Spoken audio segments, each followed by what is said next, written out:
your funeral stuff, and instead of that, they start shooting rockets at ships yesterday. And so we hit them very hard last night, very hard. I would say 20 start shooting rockets at ships yesterday. And so we hit them very hard last night, very hard. I would say 20 to 1, 20 times tougher. And I told them every time you hit, we hit it. And of course they're dirty players, so they go after everyone, probably including me. I've been number one on their list for years. And they're a bunch of scum, you want to know the truth. They're scum. And so we don't like them. I don't like them. And they're evil people, and it's the denuclearization of Iran. And we're going to denuke it. We're not going to let them because they're crazy, and they can't have a nuclear weapon. And they go around killing people. They've killed thousands and thousands of our soldiers. They've killed hundreds of thousands of innocent people. They had the roadside bomb, Soleimani. I took care of him, first term. And that was a big thing, because I think it probably would be a lot stronger had he been around, because he was a bad guy, but he was an evil genius, but a bad guy. And he was the father of the roadside bomb. The roadside bomb is a bomb that goes on when you're driving your little vehicle around, and it goes on and you have no legs, no arms, and no face. And they've killed thousands and thousands of people. Even the SS Cole was theirs. You remember that disaster. So I don't like them at all. And frankly, I think we waste a lot of time with them. I think we should just do our business. Can you imagine? They start shooting bombs, actually missiles at ships yesterday. Saudi Arabia, Kuwait, a couple of others. And they don't know. I don't think they know what the hell they're doing. But they're bad people, very bad people. I think they're incompetent, by the way. Because if they were competent, they would have made a deal a long time ago. Like, how about 47 years ago? So they've been in trouble for 47 years, and we took out their first set of leaders. We took out their second set of leaders. They want to take out the U.S. leader, me. I'm on every list. I saw a thing this morning. I'm on every single one of their lists. And so far, I guess I've been a little bit lucky, but that maybe doesn't last very long, because that's the way it goes. But we have great people. But these are evil, sick people, and we have to rid their cancer. Their cancer. And you know what you do? You got to cut out cancer early. Man, that's the way I feel. And I want to thank Mark. He's been a great Secretary General of NATO. I'm not happy with NATO because of what they did with Greenland. And I'm not happy with NATO because of the fact that they didn't want to help us with the number one state sponsor of terror. That's Iran. They were unwilling to help us. Now, in all fairness, I didn't speak to Mark about it. I think if I did, it might have been different. But we didn't need help. But I was really testing. I wanted to see what they'd be there. And the answer is they were. I spoke to Germany. I spoke to France. I spoke to UK. Spoke to Italy. I didn't speak to Spain. Spain is a wasted cause. We don't want to do any trade business with Spain anymore, by the way. I'd like you to cut it off. Spain is a terrible partner in NATO. They don't participate. They don't pay. I don't want anything to do with Spain. Cut off all trade with Spain, please, including visits. Okay, we don't want anything to do. Watch them come running back. Oh, they'll come running back. They treat this man terribly, and this man's a good man too, great man. They're lucky they have him.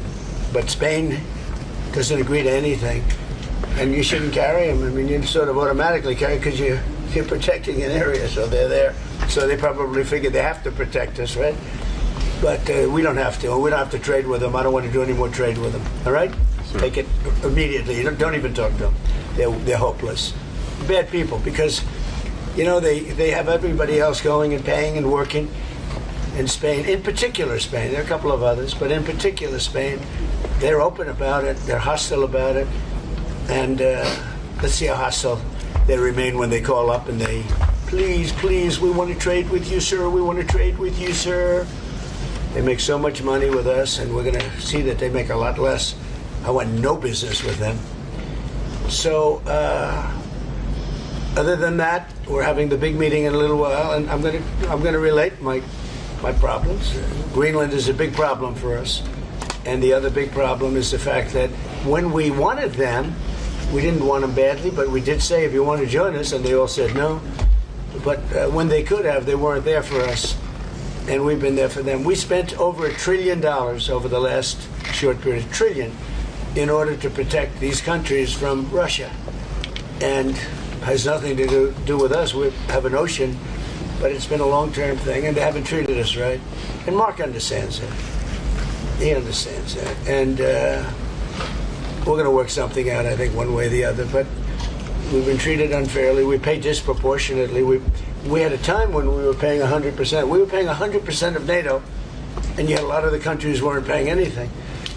But there was calls made a few weeks ago. I spoke with the UK, and the Prime Minister said, well, we don't want to help you now, but we'll help you when the war's over. I said, that's not good. And likewise, I spoke to Germany. They didn't want to help. I spoke to France. They didn't want to help. Nobody wanted to help. Some of the very small countries wanted to help because they're the most vulnerable. I mean, that's the only reason they wanted to help. So I appreciate you being here. We're going to be going back together, many of us together. And again, I want to say, despite the fact that I'm very upset with NATO, that we pay far, far too much, billions and billions of dollars too much, because it's unfair, because we're protecting them. So we protect them, but they're not there for us. Think of it. It doesn't work. But I want to say this is a great leader. They're lucky they have him. It's their biggest asset. You want to know the truth? So, Mark, would you say a few words? Absolutely, and thank you so much, Mr. President, dear Donald. Let me start with Iran. We discussed it last night at the presidential palace. I think what you did, degrading the nuclear capability, crucial for Israel, the region, for Europe. Degrading the ballistic missile capability of Iran, crucial for Israel, for the region, for you, for the whole world. And then trying to bring this to a peaceful end. They attacking ships yesterday. I think what you did last night was absolutely necessary. It was a very strong response, and I'm with you on this. It's really important. When it comes to NATO, what you have achieved, and this is a huge win, and I just want to say this again. The last 2 years, Canada and European NATO nations spending $215 billion more in 2024 and 2025 and 2026 compared to 2024. This is staggering. 258 billion. In the meantime, almost 200,000 jobs in the US being supported by all the investments by countries in the United States in the defense industrial base, buying from the defense industrial base from the US companies. So here you see there is you have been able to really get them to step up, to do this. And when it comes to Iran, I know you're disappointed. We discussed it a couple of weeks ago. I would say these are isolated cases. 5,000 planes taking off from European airports in support of Epic Fury. It was Europe as one big platform of power projection for the United States, helping with Epic Fury, including countries you mentioned, Germany from day one, France, and many others. We discussed the Bucharest airport, which was closed for a couple of days for commercial traffic because you needed it for Epic Fury, and they were totally United fine. Kingdom wouldn't let us use the island for 2 weeks, so we had to fly back. No, so I'm saying you're right. There are isolated and cases. Italy was very bad, having to do with their bases, as you know, and a couple of others. So. But still, generally, 5,000 is huge. And you mentioned Spain. Even you got Spain to pay 2%. They made a huge step in last year. So there's still issues we have to solve. But hey, also even on Spain, I would say they got to the 2%. And I know you have a very strong relationship with the United Kingdom, the King, but also you personally always with Keir Starmer, who is now leaving office. He has now also committed to spend another $20 billion extra, 15 billion pounds on defense. So I would argue, without you in this chair, this would not have happened. It is, of course, because of Russia, but also because of you. So grab to win, it's there. You did this. It was The Hague, and now they are implementing it. And on Greenland, you and I made a deal in Davos. I will make sure that deal is step by step being implemented. That you can deploy, if you want, the Golden Dome on Greenland. You have your trilateral talks. Mark was leading them from your side with the Greenlanders and the Danes. When it comes to if they would change their constitutional position in the kingdom, etc. But hey, I mean, just so they understand, Greenland is very important for the United States, but it's not important for Denmark. In fact, when Denmark was overrun by the Nazis in less than 1 day, Hitler beat them out in one day, took over, and they asked us to take care of Greenland. In fact, we took Greenland, and then stupidly we gave it back. We shouldn't have given it back to them because we're the ones that need it. We need it for protection of the world, not just the United States. And it's very important. It doesn't help Denmark, but it helps us. And it's very important for us. And again, they were defeated very quickly. Denmark was beaten in one day, less than one day, by the Nazis, by Hitler. And when this happened, they immediately switched it over to us. We owned it. We had it. We were taking care of it, and then we gave it back, which is, I don't know why. I wouldn't have given the Panama Canal back either, so what do I know? I certainly wouldn't have done that because China's trying to take over the Panama Canal, and that's not going to happen. So, but I just, it's interesting. I'm very unhappy with NATO, and yet this man is a great leader, and he gets it. He gets it maybe better than some of the leaders. But also your allies get it, thanks to you, and that is important. Yeah. I could not do this without you. It's too bad Biden didn't do it, or Obama. Hey, but you're here now. Obama. And Trump 45, and Trump 47. In total, more than $1.2 trillion. I call this the Trump trillion. No, it's true. $1.2 trillion extra spent by Canada and the And I'm not only blaming NATO. They got a free ride. And not if anymore. Biden had any brain, which he didn't, he would have said, you got to pay more. And same with Obama. Two bad presidents.